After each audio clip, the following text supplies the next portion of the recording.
Meu amigo, graça e paz do Senhor Jesus Cristo. A palavra de Deus, no livro de Isaías, diz que quando passares pelas águas, elas não te afogarão, porque eu sou contigo. Nós temos vivido esse tempo de tempestades. Tempestades na economia, na política, na vida pessoal de cada um, com tudo isso que tem acontecido na humanidade. Interessante que a Bíblia fala sobre duas tempestades. O Evangelho de Mateus fala sobre uma primeira tempestade, que os discípulos conviveram com ela, mas Jesus estava dentro do barco. E eles sofreram aflições, eles passaram momento de medo. Mas o interessante é que as tempestades vêm contra nós até quando Jesus está dentro do barco. Mas com ele no barco a gente tem garantia que o barco não vai naufragar. Jesus, ele é despertado de um sono, ele repreende o vento, ele repreende a tempestade, repreende o mar e a viagem prossegue tranquila, porque ele estava dentro do barco. A segunda tempestade é quando os discípulos foram sem Jesus.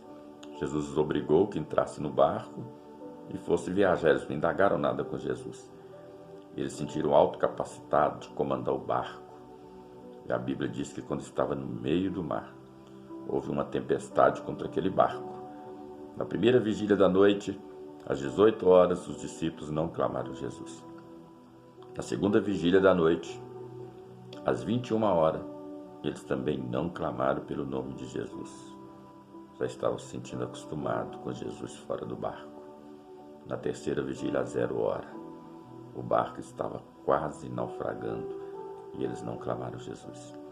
Na quarta vigília, às 3 da manhã, sendo que eles clamassem Jesus, a Bíblia diz que Jesus se aproxima andando sobre as águas e diz para os discípulos: não tenha medo, tenham ânimo, sou eu. E eles viram Jesus e não reconheceram e falaram: é um fantasma. E eles ouviram a voz de Jesus e não perceberam a voz de Jesus. Quando nós nos acostumamos com ele fora do barco, nós não reconhecemos a sua voz e nós duvidamos. Pedro duvidou e disse: se é o Senhor, me faz andar sobre as águas. Jesus disse: vem. E Pedro começou a andar sobre as águas. De repente ele olha para um lado, olha para o outro, olha para as tempestades e começa a afundar. Se em meio à tempestade nós olharmos somente para Jesus, nós vamos superar a tempestade. Nós vamos andar sobre as águas.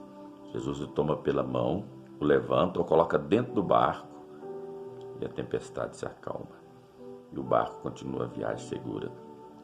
Se você quer vencer as tempestades, preserve Jesus dentro do barco.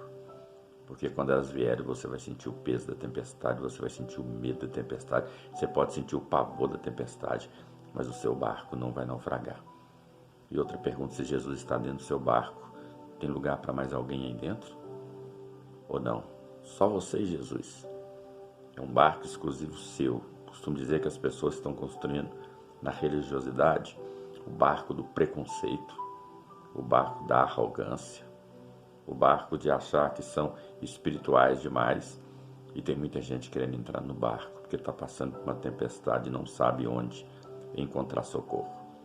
Quando nós somos egocêntricos e achamos que dentro do nosso barco só cabe a gente e Jesus, nós discriminamos as pessoas para que elas não entrem no barco. Talvez a gente esteja equivocado, talvez nem o próprio Jesus está dentro do barco, porque ele não tem preconceito, ele não tem arrogância, ele ama todos, até aquele que nós não amamos ele ama, e ele convida para entrar no barco, porque com ele há segurança. Que o Senhor Jesus esteja no barco da sua vida, esteja no barco da sua família, e que ele te abençoe, para que as tempestades não possam te levar, não possam nos levar ao naufrágio, porque com Jesus no barco, a viagem continua. Mesmo em meio à tempestade, nós temos a segurança dele. Que Deus te abençoe.